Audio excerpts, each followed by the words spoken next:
Alrighty, so hello everyone. So welcome to a Sunday evening edition of the Kamo's Automotive Radio Show here. I'm your humble host, Mike Kamo, here for data entry 502. Well, day entry or vlog 502. Today is the 11th. Yeah, today's the 11th vlog of the. Is today 11th vlog? Yeah, I think today is the 11th vlog of the year. So, and it's 201 and 501 of the year. 1 second. Alright, unpause. Alright, hello everybody. Welcome back. Sorry for the interruption. I just had to do some stuff on Gran Turismo. So I'm currently recording that. So I already did about 5-10 minutes earlier in this, about 5-10 minutes earlier this, how many minutes was that? Was that update?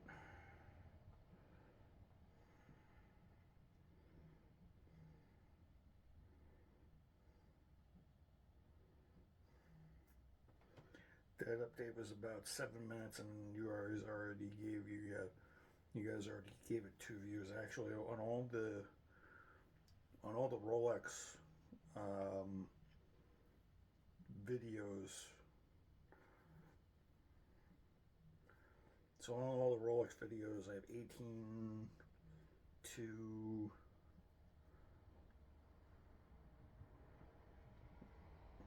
So you have 18, 20, 22, 23, 24, 25, 26, 27. So that wasn't too bad of a weekend. Plus, I'm already up to 200 plus views on the week.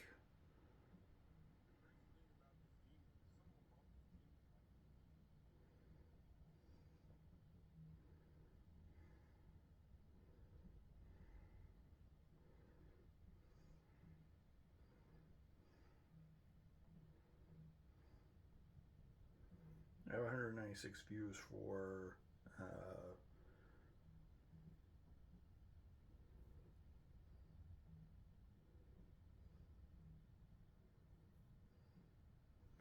96 views for this month, and we're heading into the final three days in the month. Actually, tomorrow's the 29th, the 30th, and 31st. I may actually record all videos, so I just wanted to give you guys a update on what happened on the Rolex 24, and I give you guys just the final stand-ins in all the classes, and give you guys an idea of what happened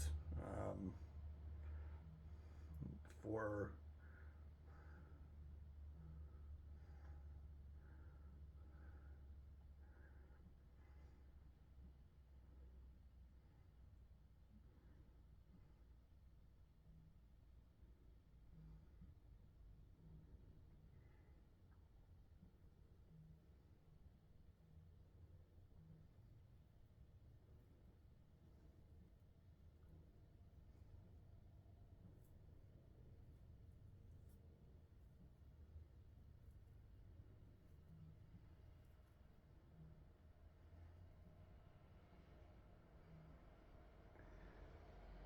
so I'm going to give you guys the positions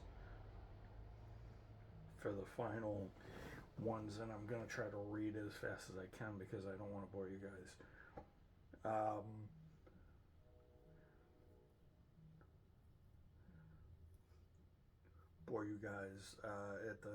For every class, and so Penske, for the winning car at GTP was I'm going to do the top 3. I'm going to do the top 5 that's finished in each class. So Porsche Penske won for so Porsche Penske won GTP with the drivers of Dane Cameron, Felipe Nasr, Matt Campbell, and Joseph Newgarden, who has won the Rolex 24 on top of winning the Indy 500. The Whelen Engineering Cadillac of Pippo Durrani, Jack Aiken, and Tom Blomqvist came within 2.1 seconds of winning another race for Cadillac. almost 13 seconds behind that was the ARX06 of Wayne Taylor Racing, the number 40 of Jordan Taylor, Louis Delatraz, Colton Herta, and Jenson Button. Great, he didn't. I'm actually astounded Herta didn't crash the car because he's working with three guys, so it's just an Indy car. But Porsche Penske Motorsport, the number 6 car with Nick Tandy, Mathieu Jaminet, and Kevin Estra, and Lawrence Vantor won 15 seconds behind the pole sitting Porsche, but another another 0.4 of a second back. By the way, the fastest lap time of the race was a 1 minute 35.554. So at a speed with a speed of 134.12 miles an hour. So that the winning speed, of course, obviously goes to the Penske, but the winning speed car had 34.051. So I kind of give the edge to the Cadillac. And then fourth is the Proton Mustang sampling of Andrea Piccirillo, Neil Gianni, Jerry Bruni, and Gianmara Bruni, and Romain Dumas. They finished 29 seconds, and then 2 laps down. I just gave it the top 5. So in LMP2 was won by Era Motorsport. Era Motorsport with Merriman, Ryan Dial, C. Zilch, and Rasmussen. They won with a total lap count. The Penske Porsche won with a total lap count of 791. The LMP2 finisher finished with 767. And it was 24 laps down. Its fastest lap time was a minute 39.46. Although it was not the fastest one in the class, I think that went to one further down. And then crowd started by APR, Colin Brown, T. Sowery, Kurtz, and Jacobson. I don't know. If I don't know the names, it's because I didn't pay attention to this class. Riley was Gar Robinson, Felipe Fraga, Berdon, and Felipe Massa. And Interpol by Pierre-One Matheson was by Szymanowski, Bull, and Tom Dillman, and Pietro Fittipaldi, grandson of Emerson. Same lap as the finishers. And Tower Motorsports with Ferrano, Dynan, Habsburg, Lothringen,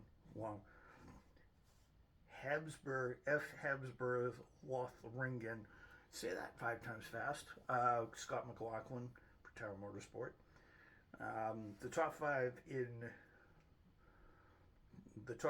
in GTD was the winning car was done by Risi Competizione Ferrari, Daniel Serra, David Rigone, Pierre Guidi, and James Collado.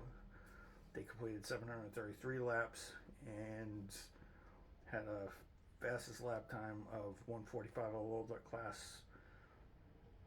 Although the fastest one to have fastest lap, I believe, was a 1:45.771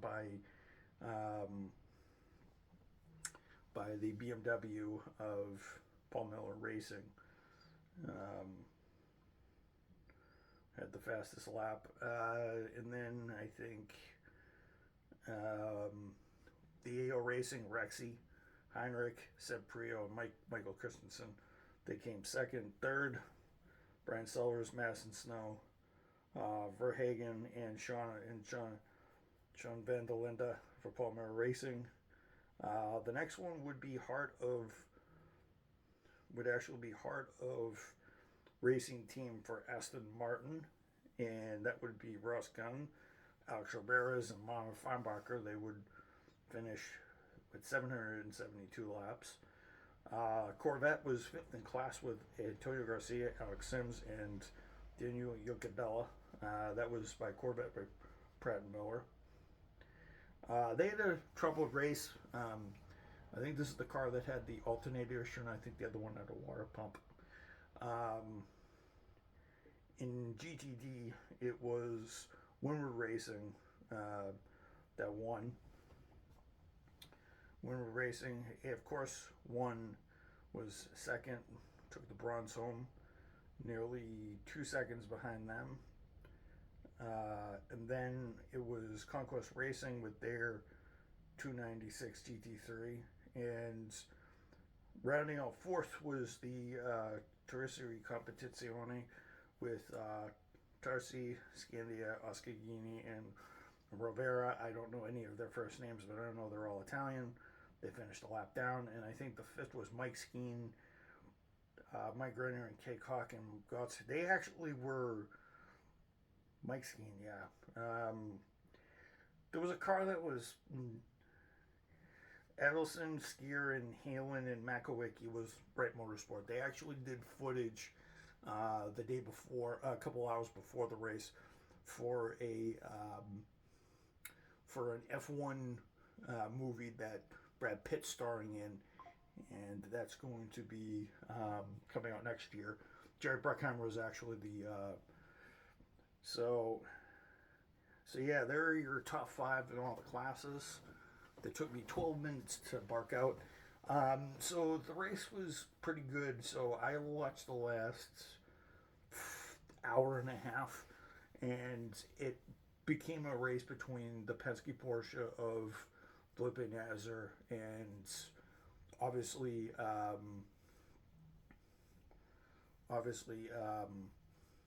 Pippo Derani and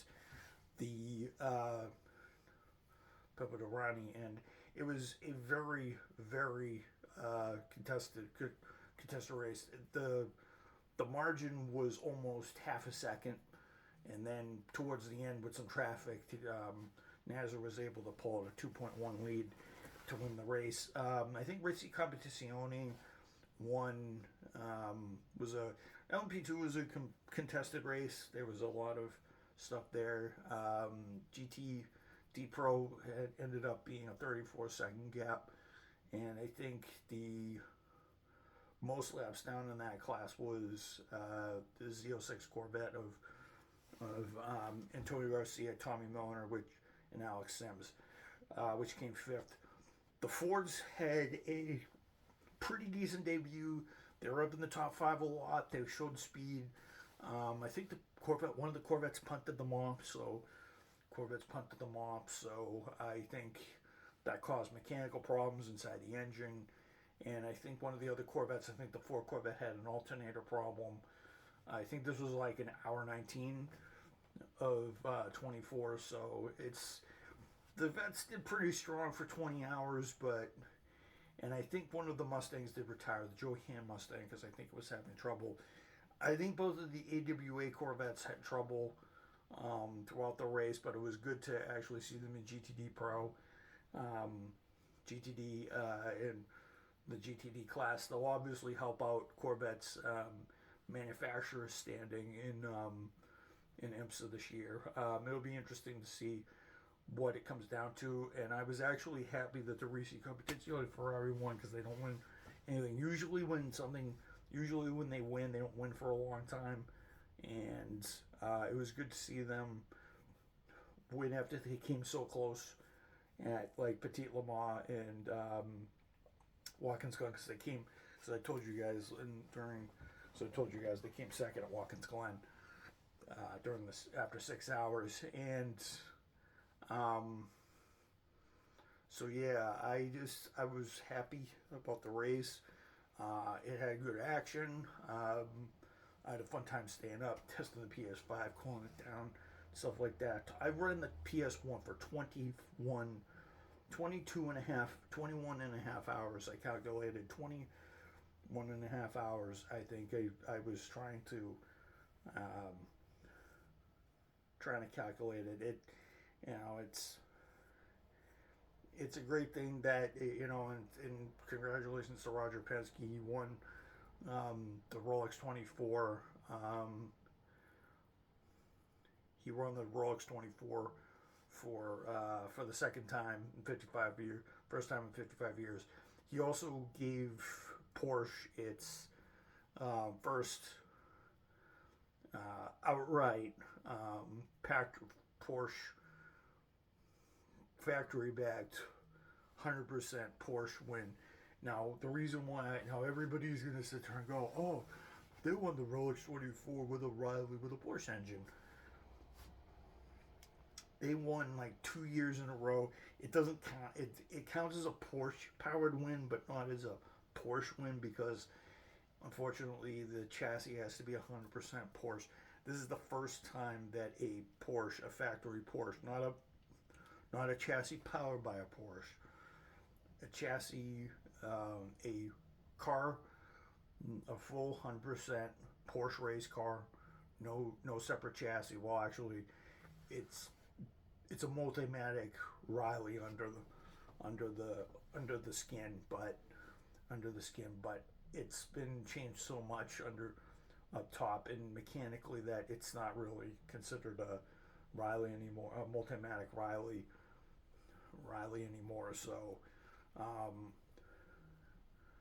and kudos to the one Ligier that actually participated in the race. Oh, by the way, I think Nikki.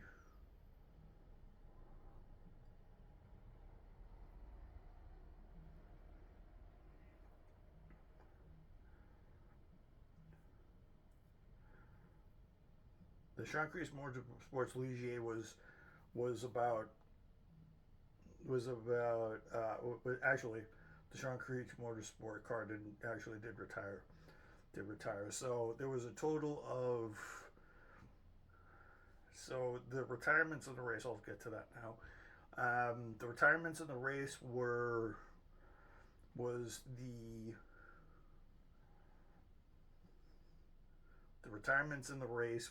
the Lexus,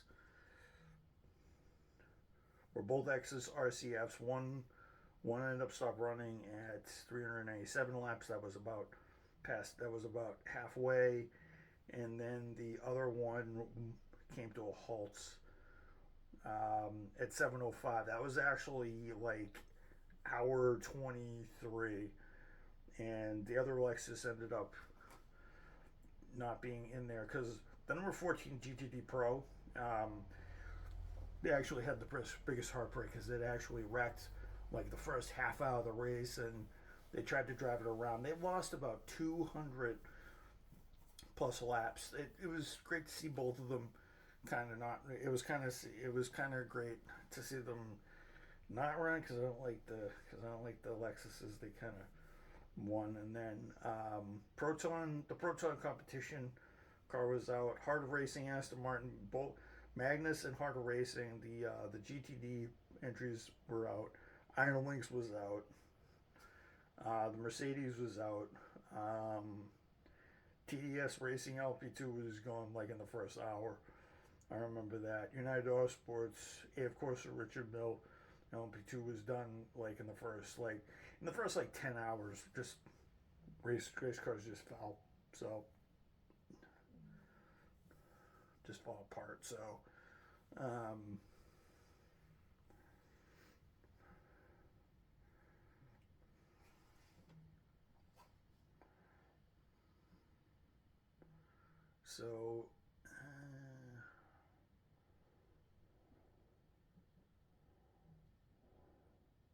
both AWAs retired? Yes, they did. That is sad. Both AWAs retired. The number 13 was kind of screwed from the get-go. It kind of had trouble getting a pit lane, and then the other one had trouble anyway. Turner Motorsport, who I thought would have had something to say, would be in that, but just so yeah, it was a good race, good action. I'm hoping more for the next race, and I will be doing coverage for that at Sebring. I don't know if I'll be able to do a racetrack preview because I don't have a track because I don't have a digital representation of Sebring unless Sports somehow puts it out in March for the race. I highly doubt it, um, but I will see you guys for the cover of the 12 Hours of Sebring. I'll do some fun facts and I'll try to do something like that. It's not going to be a 2-week thing and stuff like that, but I do have one big race to kind of look forward to, and that's this one.